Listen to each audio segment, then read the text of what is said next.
할렐루야. 네, 우리 하나님께 찬송과 영광을 올립니다. 네, 오늘 이 아침에 거룩한 주일, 하나님의 임재가 저와 여러분의 마음과 삶 속에 풍성하게 나타나기를 간절히 소원합니다. 제가 미국의 메릴랜드 주에 있는 교회에서 목회를 하고 또 덴버신학교에서 사역을 하다가 지금 현재는 또 한국에 청빙을 받기 위해서 준비 중에 있습니다. 한 몇 개월 만에 설교할 수 있는 기회를 주셔서 먼저는 하나님께 감사드리고, 또 우리 김권 목사님께서 초청을 해주셨는데, 김권 목사님이 이 오사카 중앙교회 자랑을 많이 해주셨습니다. 그 중에 하나가 찬양대가 어느 나라 어느 곳에서 어느 교회에서 본 찬양대보다 가장 정말 아름답고 은혜로운 찬양을 하신다 그랬는데요. 제가 정말 그 말에 전적으로 동의하고 또 귀한 헌신으로 찬양해 주신 우리 찬양대 깊이 감사드립니다. 네. 오늘 본문 말씀을 통해서 그리스도인의 소명과 사명이라는 제목으로 말씀을 나누려고 합니다. 우리 고영수 선교사님 오늘 기도해 주신 대로 41년간 아마 앞서가신 예수님의 분부대로 또 사도 바울의 그런 모습을 쫓아서 선교 사명을 감당해 오셨습니다. 참 감사한 것이 우리 고요한 목사님과는 제가 강도사 고시 동기입니다.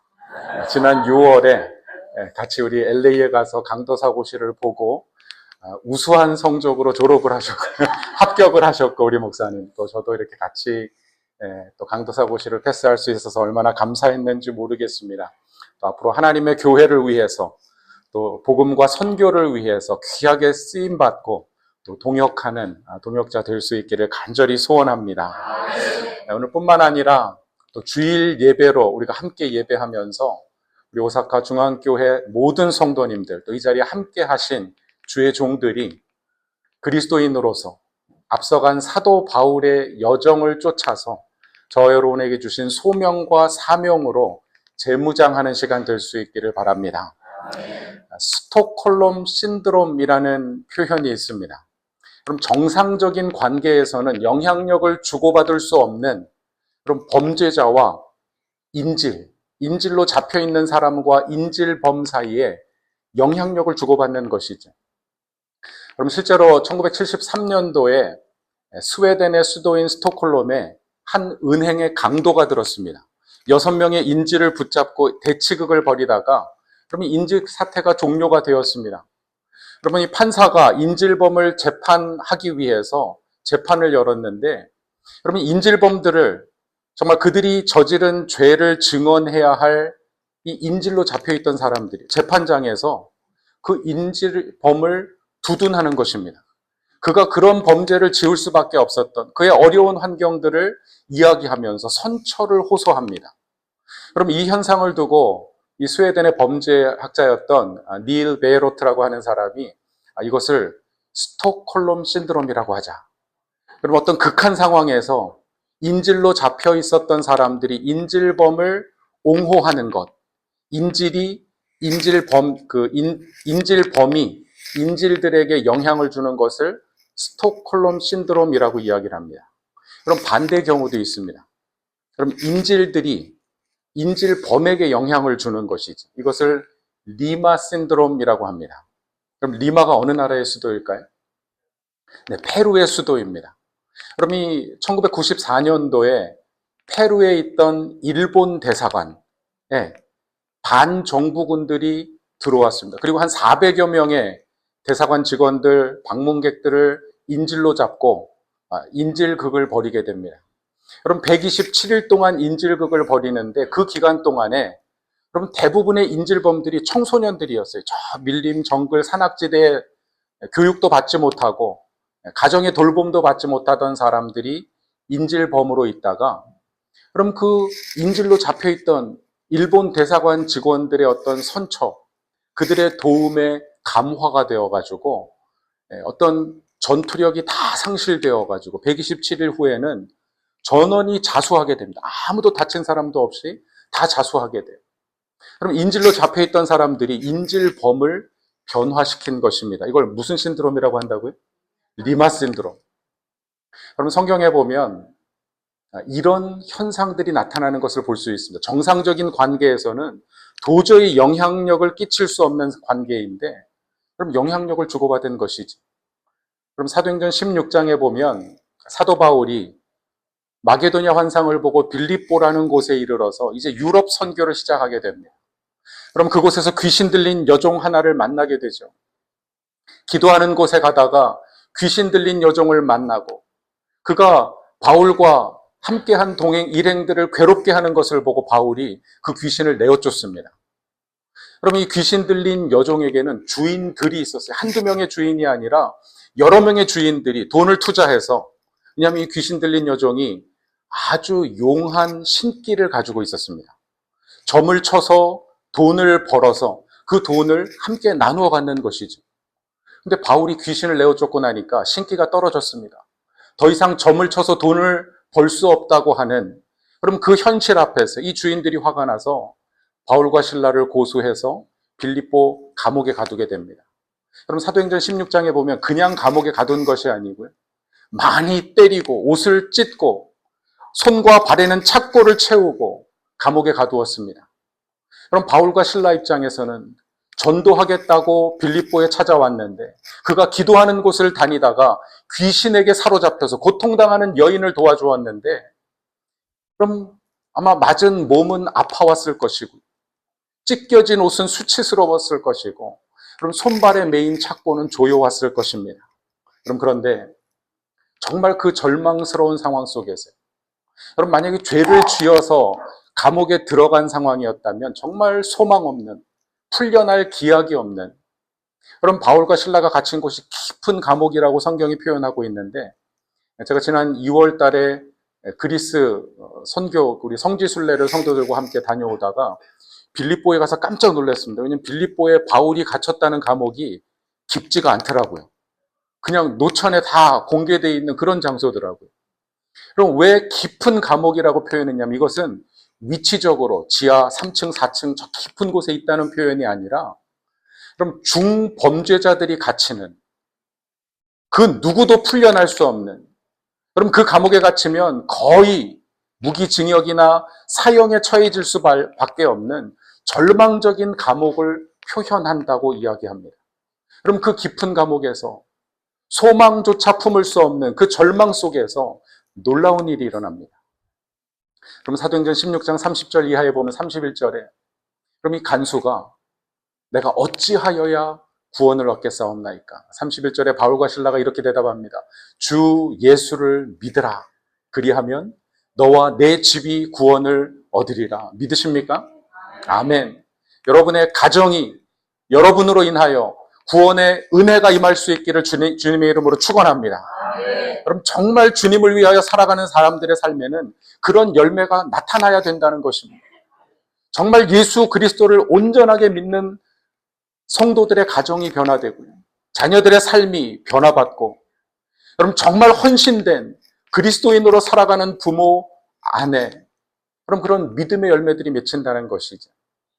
저는 오늘 우리 고영수 목사님의 은퇴식과 또 고요한 목사님 임직식을 또 이렇게 참여하면서 우리 고요한 목사님 그런 열매가 아닌가 싶습니다. 부모님들이 정말 예수 그리스도를 바라보며 따르는 모습으로 인하여 그의 삶이 변화되고 또 하나님 앞에 헌신하고 여러분과 더불어서 그럼 아름다운 믿음의 여정을 쌓아갈 수 있기를 간절히 소원합니다. 여러분, 이런 신드롬, 그럼 바울과 실라로 인하여 간수가 구원받았습니다. 그럼 이 신드롬을 뭐라고 이야기해야 될까요? 스톡홀름 신드롬이라고 이야기해야 되겠습니까? 아니면 리마 신드롬이라고 이야기해야 되겠습니까? 네. 근데 제가 보니까 이 세상의 기준으로 이름을 붙일 수 없더라고요. 제가 오늘 이름을 하나 붙이겠습니다. 여러분, 예수 포로 신드롬. 그럼 예수 그리스도께 갇혀 사는 사람들에게는 이런 변화가 나타나야 합니다. 그럼 저와 여러분이 예수 포로로 살아가기로 작정할 수 있기를 간절히 소원합니다. 그럼 그것이 바울의 정체성이었습니다. 오늘 1절 말씀 다시 한번 같이 읽겠습니다. 같이 읽습니다. 1절 말씀. 이러므로 그리스도 예수의 일로 너희 이방인을 위하여 갇힌 자된 나 바울이 말하거니와. 그럼 바울이 자신을 향해서 뭐라고 이야기합니까? 나는 갇힌 자 되었다. 이렇게 이야기를 하고 있습니다. 여러분 사실 오늘 성경을 가만히 보면 아마 여러분들이 프린트된 성경에 보면 일로라고 하는 단어와 마라고니와라고 하는 단어가 다른 글자보다 작은 글자로 표기된 성경이 있을 것입니다. 제가 한번 확인해 볼까요? 혹시 작은 글자로 표기된 분 계신가요? 일로 마라고니와. 네. 그 성경이 원어 대조 성경이에요. 원래 헬라어에는 일로라는 단어와 마라곤이라고 하는 단어가 없습니다. 여러분, 칸이 좁아서 작게 기록한 게 아니에요, 사실은. 원어 성경에 없는 단어들을 번역상의 이유로 의미를 조금 더 설명하기 위해서 기록했을 때, 그럼 성경에 보면 작은 단어로 기록한 것을 볼 수 있습니다. 그럼 왜 성경 번역가들이 그리스도의 일로라고 하는 단어를 추가했는가를 설명하면서 어떤 성경학자들은 그렇게 이야기합니다. 지금 바울이 자기 자신을 갇힌 자라고 이야기하는데, 그러면 ho desmios, I am the prisoner 라고 이야기합니다. 나는 감옥에 갇힌 자다. 바울이 에베소서를 쓸 때 어디에 있었습니까? 로마 감옥에 있었습니다. 그래서 우리가 에베소서를 옥중서신이라고 이야기합니다. 여러분, 로마 감옥에 갇혀서 에베소에 있는 성도들에게 편지하면서 내가 지금 감옥에 갇힌 것은 죄를 지어서 범죄해서 갇힌 것이 아니라 내가 예수 그리스도를 위해서 열심히 일하다가 감옥에 갇혔다. 그걸 설명하기 위해서 예수 그리스도의 일로라고 하는 단어를 추가해야 된다는 것이죠.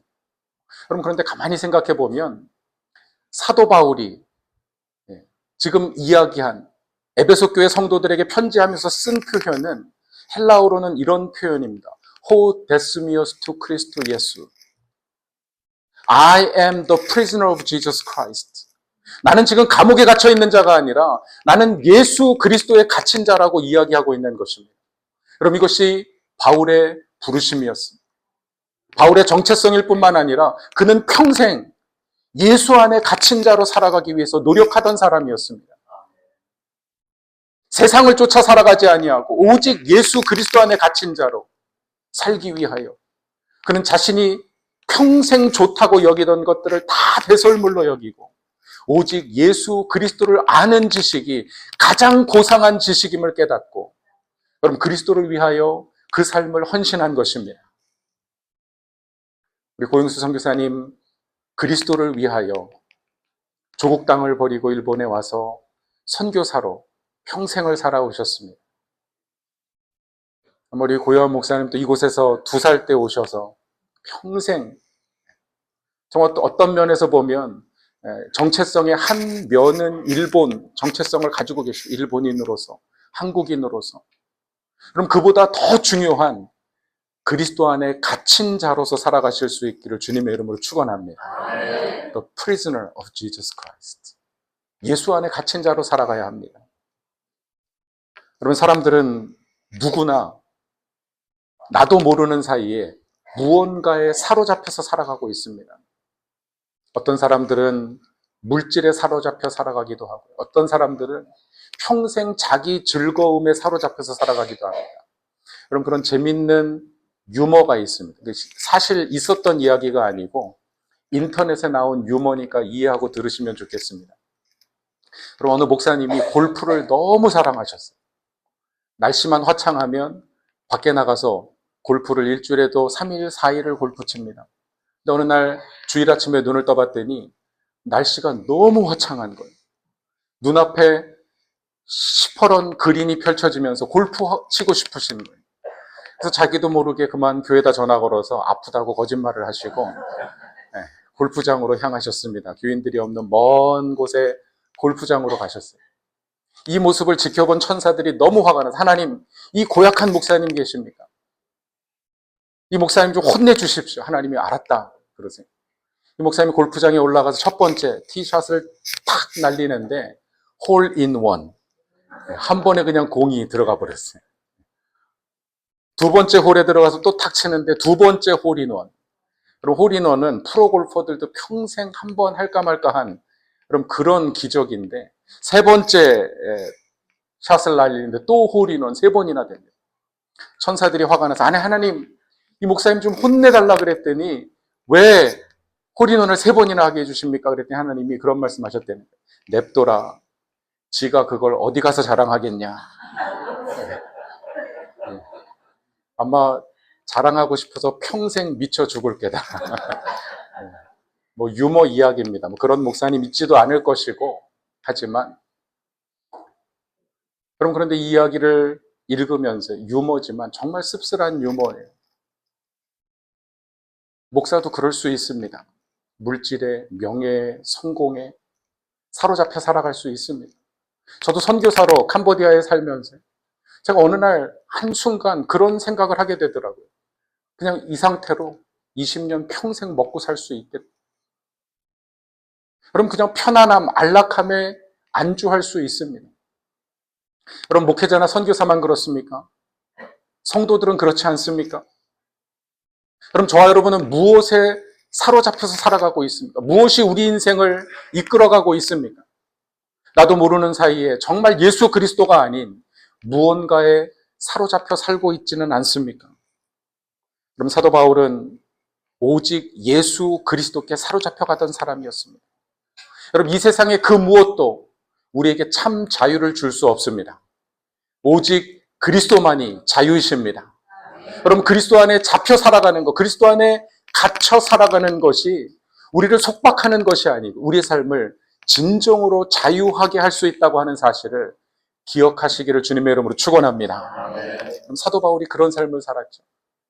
그럼 빌립보서 3장 12절 말씀해 보면 내가 이미 얻었다 함도 아니요 온전히 이루었다 함도 아니요 오직 내가 그리스도 예수께 잡힌 바 된 그것을 잡기 위하여 달려가노라. 그럼 바울의 이야기를 가만히 묵상해 보십시오. 바울은 예수님을 잡기 위해서 달려가지 않았습니다. 여러분, 신앙생활을 하는 많은 사람들이 예수님을 잡으려고 달려가요. 그래서 예수님이 나를 위해서 내 기도에 응답하셔야 된다고 예수님을 붙잡고 흔들려고 합니다. 그럼 그건 신앙생활이 아니에요. 그럼 바울이 이야기한 것은 나는 그리스도 예수께 잡힌 바 된 그것을 잡으려고 달려가노라. 예수 그리스도 안에 갇힌 자로 살아가기 위하여 최선을 다하겠다는 것입니다. 이것이 바울의 신앙 고백이었을 뿐만 아니라 바울의 삶이었습니다. 그럼 사도행전 16장으로 돌아가 볼까요? 빌립보 감옥에 갇혔던 바울과 실라가 그토록 괴로운, 육신적으로도 고통스럽고 상황적으로도 절망스러운 그 자리에서 무엇을 했습니까? 그러면 사도행전 16장 25절 말씀해 보니까 바울과 실라가 하나님을 찬송했습니다. 하나님을 찬미했어요. 예배했습니다. 기도했습니다. 그리고 예수 그리스도의 복음을 증거했을 것입니다. 여러분, 그런데 더 놀라운 사실은 25절 마지막에 보니까 이렇게 기록이 되어 있습니다. 죄수들이 다 듣더라. 죄수들이 다 듣더라. 그 감옥에서, 그 깊은 밤에, 아니 죄수들도 절망에 있었을 것이고요. 그 밤에 잠 좀 자고 싶었을 것인데 소리 높여 찬송하는 바울과 실라를 죄수들이 다 들었다고 이야기합니다. 그럼 제가 이 구절에서 은혜를 받은 이유가 무엇이냐면 헬라어에 보면 듣다라는 단어가 아쿠오, 그냥 들리는 소리를 듣는 게 있는가 하면 오늘 본문 말씀에 듣더라라고 하는 단어는요, 에파크로마이라고 하는 단어인데 아주 특별한 단어예요. 이것은 intentional listening, 우리가 의도적으로 무언가를 이해하기 위해서 듣는 것을 표현하는 단어입니다. 그냥 들은 게 아닙니다. 지금 누가는 그 감옥에 있던 사람들이 다 바울과 실라를 경청하며 그가 찬송하는 하나님, 그가 증거하는 예수 그리스도의 복음을 들었다고 이야기합니다. 여러분, 그런데 그날 그 밤에 바울이 전하는 예수 그리스도를 들을 수 없었던 한 사람이 있었다면 누구였겠습니까? 감옥의 간수였겠죠. 도저히 들을 수 없는 그 한 영혼을 위하여 하나님이 기적을 행하십니다. 여러분, 그 감옥에 지진이 일어난 것이죠. 저도 필리핀에서 단기 선교를 하면서 7.0 지진을 경험해 본 적이 있는데, 그럼 7.0 지진이 오니까 마치 카메라를 들고 흔들면 화면이 이상하게 보이는 것처럼 정말 눈앞이 그냥 아무것도 안 보이더라고요.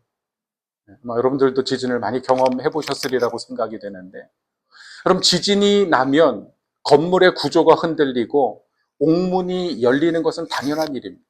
여러분 사실 그 밤에 일어난 기적은요, 단지 옥문이 열린 것이 기적이 아니에요.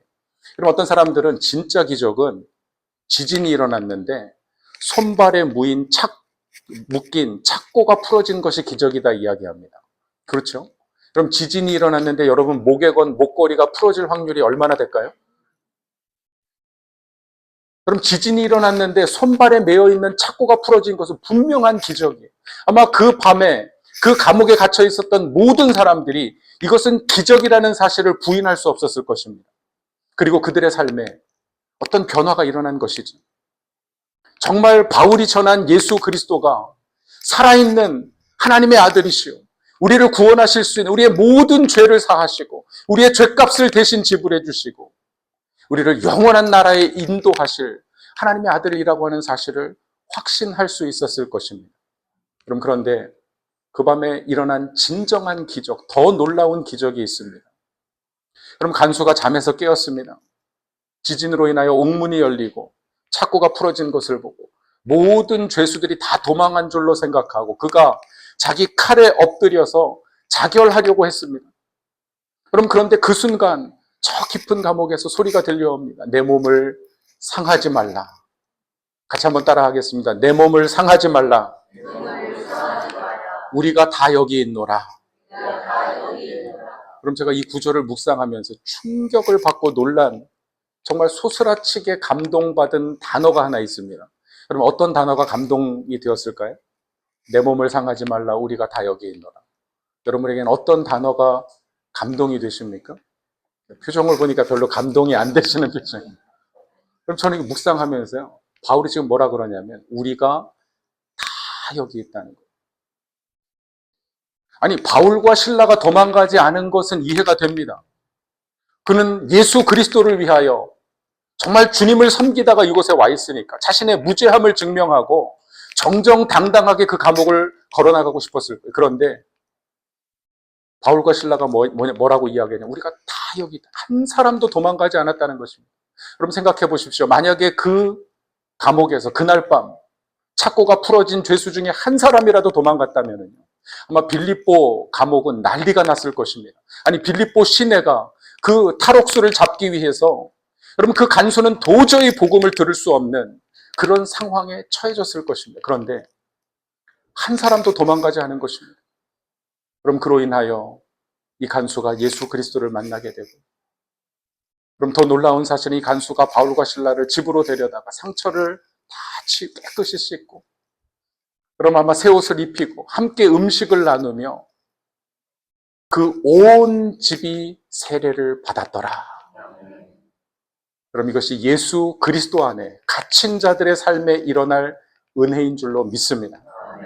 여러분의 가정에, 여러분의 일터에, 여러분이 살아가는 삶의 현장, 이웃들 가운데 나 한 사람이 예수 그리스도의 갇힌 자로 살아가므로 여러분이 생명이 흘러가는 은혜가 있기를 주님의 이름으로 간절히 축원합니다. 이것이 바울의 정체성이요, 바울의 사명이었어요. 여러분, 우리가 그리스도인으로서 가져야 할 유일한 사명이 있다면, 아니 목회자로서, 선교사로서 부르심 받은 일꾼으로 살아가면서 우리가 유일하게 가져야 될 사명이 있다면, 그럼 예수 안에 갇혀 사는 것입니다. 세상의 즐거움에, 세상의 풍요로움에, 노후에, 안락함에, 그럼 그것을 위해서 살아가는 것이 아니라 내가 어떻게 예수 그리스도 안에 갇힌 자로 살아갈 것인가.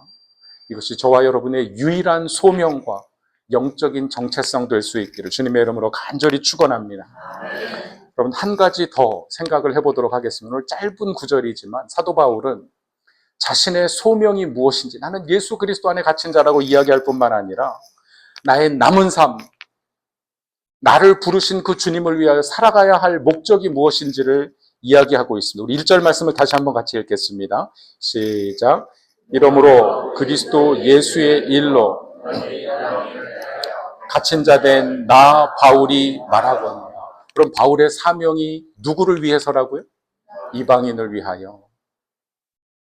그럼 교회는 우리만을 위한 공간이 아닙니다. 그럼 교회는 믿지 않는 자들을 위한 공간이 되어야 할 줄로 믿습니다. 저도 미국에서 이민교회, 디아스포라 교회를 목회했는데 보면은 교인들이 다 자기 자리가 있어요. 늘 앉는 자리가 있습니다. 그래서 새로 교인들이 오시면은 어디 앉아야 될지를 몰라요. 저희 교회 어떤 사건이 있었냐면 어떤 교인들이 새로 오셔가지고 교회에 앉았는데 갑자기 옆에 있던 할머니가 그러셨대요. 그건 내 자리인데. 비키라는 거예요. 이분이 상처를 너무 받으셔가지고 옆으로 옮겨서 앉았는데 이번에 또 어떤 아저씨가 그러더라는 거예요. 옆으로 좀 비키세요. 네. 그럼 내 자리라는 거예요.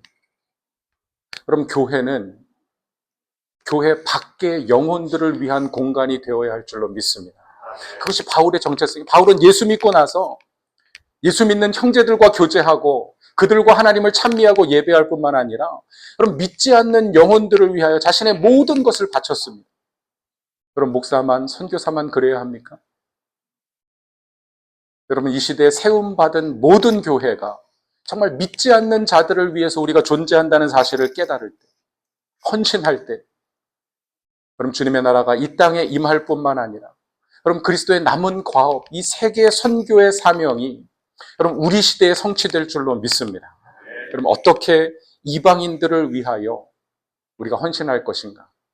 오늘 본문에 보니까 이방인이라고 하는 단어가 헬라어로는 여러 개 단어가 사용이 되고 있습니다. 알로게네스, 다른 곳에서 태어난 사람을 이방인이라고 번역하고요. 알로필로스, 다른 친구들, 나와 다른 그룹에 속한 사람들을 이방인으로 신약성경이 번역하기도 하는데 오늘 본문에 나온 이방인이라고 하는 단어는 에스논이라고 하는 단어예요.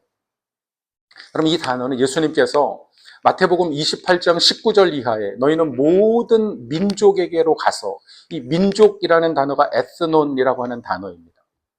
여러분 예수님께서 모든 열방의 민족들에게 가라라고 말씀하셨는데 지금 바울은 그 말씀에 순종해서 나는 이방인을 위하여라고 이야기하고 있는 것입니다. 주님의 말씀에 철저하게 순종하겠다는 자신의 사명을 에베소 교회 성도들에게 고백할 뿐만 아니라 여러분 에베소 교회 모든 성도들이 그 이방인들을 위하여 나와 다른 사람들을 위하여 여러분 열방의 민족들을 위하여 함께 헌신하도록 부르고 있는 것입니다.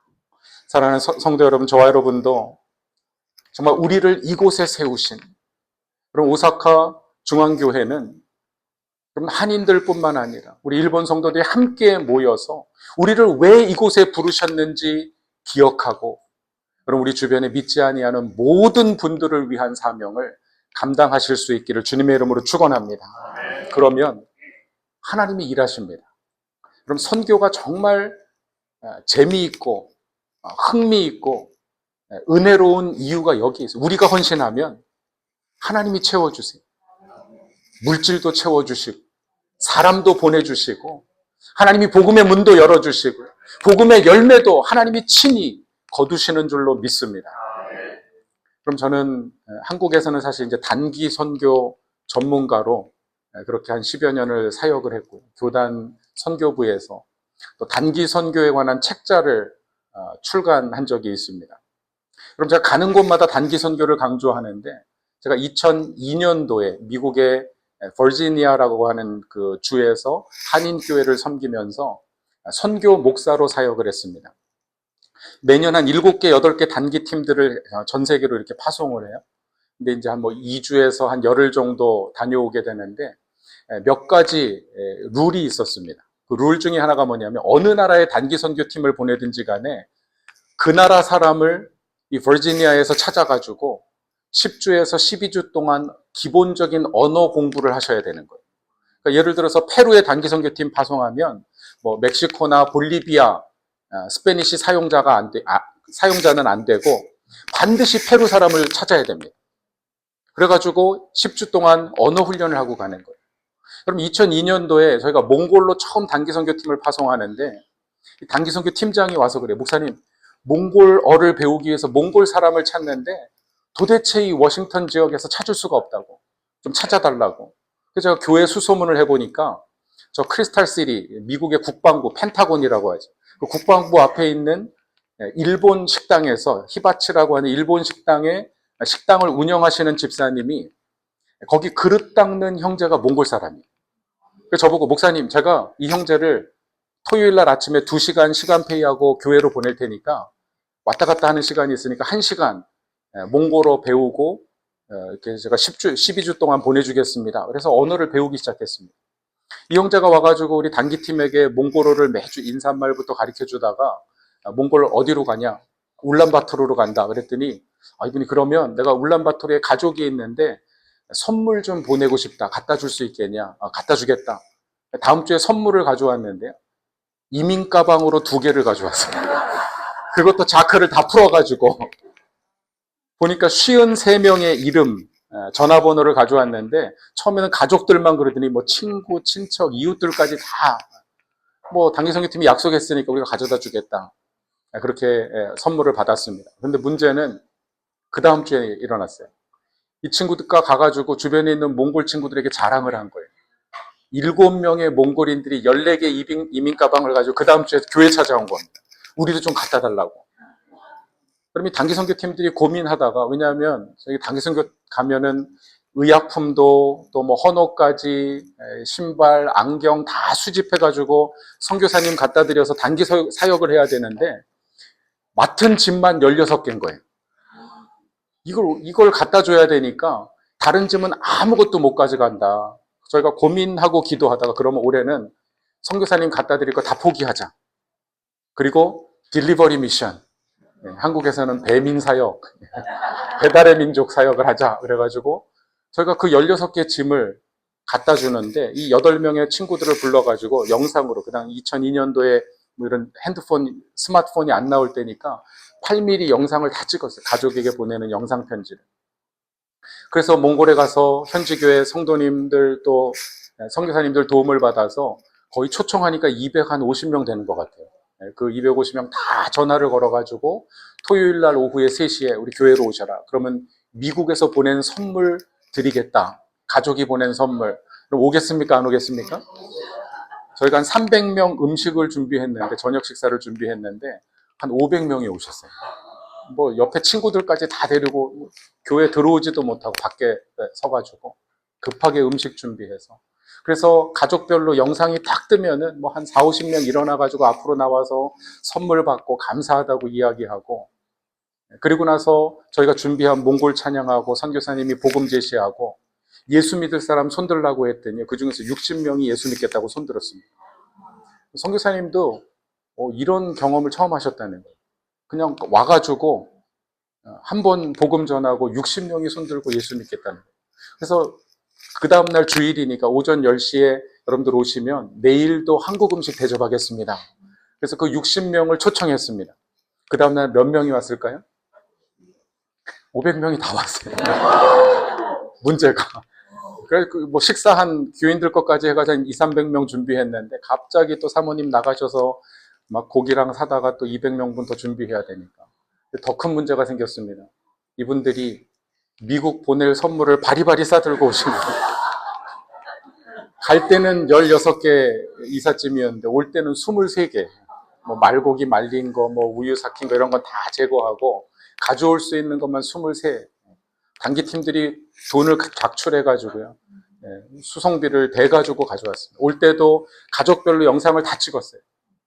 그럼 미국에 돌아와서 이 몽골 형제들 8명을 초청하면서 8명만 초청하면 그러니까 주변에 있는 몽골 친구들 좀 다 초청해라. 그러면 우리가 미국에 사셔야 되니까 영어 클래스, 무료 영어 클래스 안내해주고, 또 대부분 그 몽골 형제들이 또 신분 문제가 해결이 안 되니까 우리 이민 변호사를 통해서, 우리 장로님 한 분이 이민 변호사셨는데 이민 해결하는 법, 신분 해결하는 법을 좀 안내해주겠다. 그럼 그랬더니 27명이 모였어요. 몽골 형제들이. 몽골에서 온 몽골 사람들이. 그럼 찾을 때는 그렇게 없더니 한두 명, 이 고구마 무슨 넝쿨처럼 와가지고 그 27명에게 영상을 또 가족 영상을 보여주는데 분위기가 정반대였습니다. 몽골에서는 축제 분위기였는데 여기는 그야말로 통곡의, 제가 너무 가슴 아픈 게 저도 미국 가면서 저희 큰아들을 한국에 두고 갔다가 이 비자 문제가 걸려가지고 못 데려오고 5년 만에 데려왔습니다. 이 아이를. 근데 그때 한 형제가 8살 때 두고 온 아들, 12, 3년 만에 훌쩍 커버린 아들을 보고 못 알아보는 거예요. 영상으로 처음 보니까. 전화만 하다가. 그러면서 펑펑 통곡을 하면서 오는데, 그렇게 가족들이 보낸 선물을 또 뭐 자기들만 갖는 게 아니라 친구들 다 나눠주고, 그럼 그 자리에서 이제 요한복음을 가지고 영어 성경 공부하는데 같이 공부할 27명이 다 공부하겠다 그러고, 제가 2003년도에 이제 선교사 파송을 받고 캄보디아로 갔다가 2010년도에 불과 7년 만에 미국에 돌아와서 트리니티 신학교에서 박사과정 공부를 하는데, 이 박사과정 제가 들어가자마자 첫 번째 박사 PhD 논문 디펜스를 하는데, 그 논문이 뭐냐면 미국 내 몽골 교회 역사와 전망에 관해서 분석한 논문을 어떤 선교사님이 발표하셨습니다. 이명희 선교사님이라는 분이 발표하셨는데, 제가 그 논문을 읽다가 깜짝 놀랐어요. 북미주 안에, 미국 안에 13개 몽골 교회가 있는데 이 13개가 다 2003년도에 버지니아에서 시작됐다는 거예요. 그럼 그때 단기 선교 갔다 와서 27명이 예수 믿고 교회가 개척이 됐는데, 그 중에 형제 하나가 덴버로 이사 가면서요, 나도 덴버 가서 교회 개척하겠다고 덴버 몽골 교회가 개척이 돼요. 시카고로 이사 가면서 시카고 몽골 교회가 개척이 되고, 여러분 하나님 하시는 일은 우리의 생각과 기대를 뛰어넘는 줄로 믿습니다. 여러분 큰 꿈을 가지십시오. 그 꿈에 합당한 위대한 헌신을 결단하십시오. 그러면 하나님께서 반드시 이루어 주실 줄로 믿습니다. 그럼 사도 바울은 오직 예수 그리스도께 갇힌 자 되어 내가 이방인을 위하여 살아가노라. 그럼 저와 여러분도 우리 귀한 주일 아침에 우리를 부르신 그 하나님, 오직 예수 그리스도 안에 갇힌 자로, 세상이 아니라, 세상의 그 무엇이 아니라 예수 그리스도 안에 갇힌 자로 살아가므로 여러분의 삶의 현장에, 가정에, 일터에, 그럼 우리가 살아가는 모든 삶의 현장에 그런 하나님의 은혜, 복음의 열매, 생명의 역사가 나타날 수 있게 주 예수 그리스도의 이름으로 간절히 축원합니다. 기도하겠습니다.